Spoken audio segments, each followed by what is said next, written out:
Hi, I'm Josh McDonald. And I'm Miranda, and we are Hand Therapy Academy.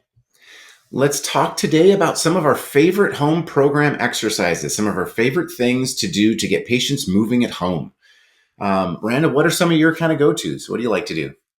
Oh gosh, I think I say this all the time. It's usually functional tasks, but if I had to pick like a specific exercise for, I don't know, like a stiff PIP joint or even a flexor tendon that's further out, it's probably going to be tendon glides. I feel like that's like a staple in hand therapy. It's something we usually show them on day one, and it's something that they'll do, they memorize and they do throughout their day. So if it's like a specific exercise thing, it's probably tendon glides, or we call them tendon glides, or six pack, depending upon where you were trained and what you were taught.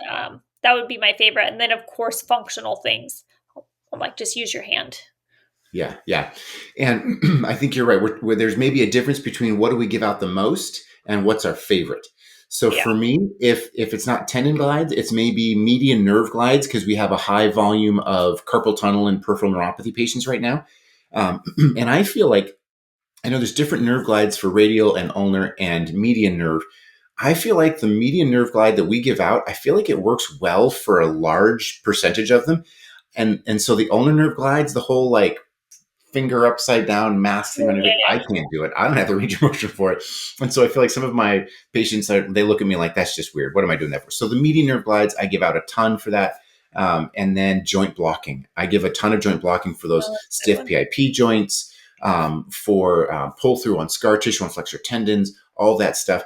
I like to, like, you can obviously teach it just using the contralateral side. They hold their finger and they're just doing normal joint blocking.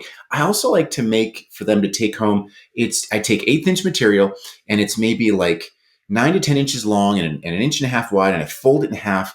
And it's this double thickness, and I do a little like U shape out of one end. So it's almost like a guillotine thing they hold over P1 or P2 with their hand, back of their hand flat on the table. I feel like it both increases a little bit of leverage, but it's also something concrete for them to take home. And our patients, when I give them like, all right, just do this little thing, it's super important. It doesn't maybe carry as much weight with some of the patients if I give them this like gift. Like it's this like, I'm trusting you with this. Don't lose it. I crafted it just for you. It took me 3 minutes total, but it's something that gives them a little bit more concrete nature to it. So I like giving that out. If I'm going to ask them to really hone in on joint blocking, that's something I'll say, throw it in your purse, keep it in your pocket, put it in your center console, whatever the case is, just to make it more real. Right. So it's basically a homemade joint blocking tool. A great way to Yeah, use the finger straps. platter. Yeah, Yeah, a great way to something to give your patients to take, and then something that's theirs. Yeah, yeah, yeah, that's a good one. yeah. Just makes it a little bit more concrete for them. Yeah, definitely. Yeah, yeah. Um, as you were talking, I thought of something I do give most patients, and that's what we call the upper quarter exercises. Yes, So it's this yes. whole like proximal stretching in the shoulder. And I feel like these are for anybody and everybody, as long as you don't have something, like a nerve transfer, something that is restricting you from these. But these are great exercises to stretch your pecs, all of those things that I think everyone really can benefit from, because most of us are, doing exercises at a desk or a computer. So giving them the upper quarter exercises are really key. Yeah, it's scaling stretches and scapular retractions and chin tucks and thoracic stretch over the back of a chair. No, I agree. I have in our clinic with the older population, we have patients that never reach over their head. Like the highest they reach is either to wash their hair or to get something out of a cupboard, and they're not getting past 90-degree shoulder flexion. And so when I ask them, they come in with like, "Oh, my hands are tingly. Can you reach up into the air?" And they can only get to 80-degree shoulder flexion. I'm like, let's work on that whole scapula thoracic, and just that can make a difference because they just don't need to reach up overhead in their daily life. They've lost that skill. So I agree. That's a favorite one for me, for anyone with neuropathy or like tennis elbow stuff, or like, let's just get you moving big. Like, I'm here for my thumb. Yeah, but you can't reach overhead. And it's kind of this cascade downstream. Right, and your radial nerve is irritated, and yeah, it's Yeah. usually, yeah, I feel like everybody can benefit from some proximal stuff. With that being said, though, we know that research shows that people will not do over 4 exercises. Of course, there's outliers where people will, but if you're giving too many exercises, they're not gonna do it. So, Yeah, yeah. So that's interesting you say that. In the back of my head, I always knew not to give people 52 exercises, but you found an article that says no more than four. That's right, interesting. Yeah, yeah. Okay. Okay. And I feel like if you give them 8, they're not only going to, it's not that they're just going to do 4, they're going to do 0. Yes. So I'll tell them like, we have this sheet that has the upper quarter, and I'll get it. Like if they don't like chin tucks, I got one lady that says like, I just don't feel like I'm doing it. I said, big X, don't do it. Cross it off, because she's not going to understand it, and she's going to ditch the whole page. So yeah, making sure your home program is like realistic. Yeah, or it's just like, okay, I want you to just integrate, like where you're starting over the back of the chair, where you put your elbows out and you Mhm. stretch your pecs. Like, I just want you to do that a few times per day, every time you sit down for dinner. So it's giving these like cues of where they can integrate it in a functional manner instead of like sitting down for 20 minutes and doing your exercises, because that's usually when people don't do it, right? But if you can integrate it through like, okay, when you're brushing your teeth, I want you to fix, try to grab the toothbrush in a hook grasp, or I don't know, something Yeah, yeah, something like yeah, that. yeah. And one of the exercises that we've taken to in our clinic for those neuropathy patients, we do it for shoulder mobility, is a version of, we pull out the cones, which is a bad word in some people's world, but we pull out cones, and we do it called reverse cone stacking. So I take the stack and you grab the top one with your thumb down, and you do this big rotation and stack it with your thumb down. So you're doing a full rotation from pronation to full supination, but it gets nerve flossing and gliding distally. It gets shoulder working. It's this whole big functional thing. And so I'll tell patients, I just want you to do that at home with solo cups or your movie cups or IKEA something. Just find some nesting cups or something and do this big movement rotational component. It can be for nerve gliding or wrist range of motion, Sup Pro. It's just something where they can like have a task to do at home. Yeah. Right. It's like these more dynamic tasks.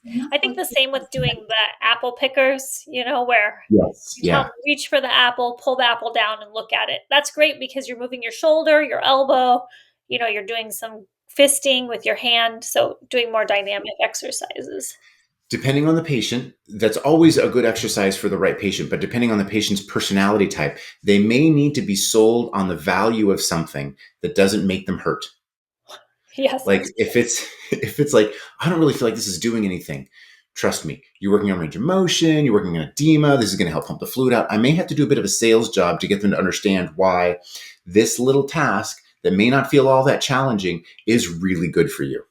Yeah, it's kind of like the L&B, right? That spring-loaded splint where you're like, "Trust me, you're not gonna feel it," the first Yeah. 5 minutes, 'cause they'll really wanna crank it up and feel it, and you're like, "No, no, you just gotta Yep. wait." Yep.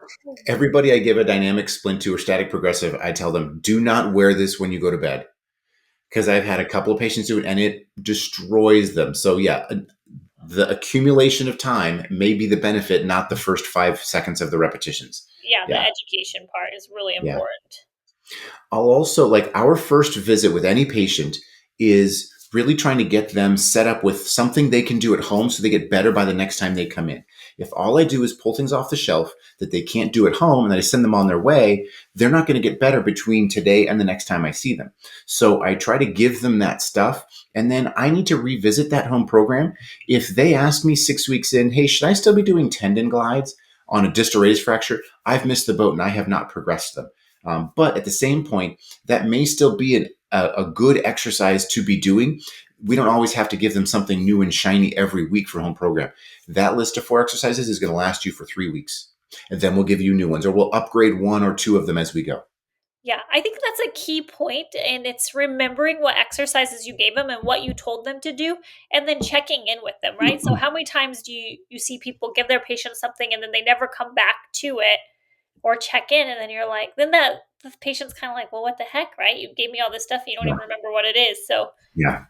I know for our clinics, we, have like a folder where they can put their exercise in it and they can take that folder home, and I'm saying, bring that folder back with you so we can take a look at your home program and make sure you're doing it correctly. That's great. That's fantastic. I definitely have it happen more often than I'd like to admit, where a patient comes in and we're working on higher level stuff and they're asking me, do I still need to do those things you gave me on day one? I'm like, ooh, I have not upgraded your home program recently enough, have I? Let's set all of those things. Yeah, just today. Today we're going to graduate you on out of those things. And yeah, yeah, Yeah, you it almost happens have more to sit often. with them. Yeah, when they come in, like, how are you doing? Are you better, worse, no change? And how did the stuff for you that you're doing at home go? Yeah, Right. yeah, And it's not asking the question, did you do your exercises? Because when you ask that, people will always want to say yes, even if they didn't. right? So it's Mhm. using those motivational interviewing saying, how did the exercises go? As opposed to, did you do them? Yeah. Yeah. Asking different questions that will give you the same information, but then they don't feel trapped to lie about it or change reality a little bit for you to help. They want to please us. They want to give us the Yeah. answer they think we want. It's not Yeah. the patient wants to lie, but they want to make us happy and say they did their home program, Yeah. you know? Yeah.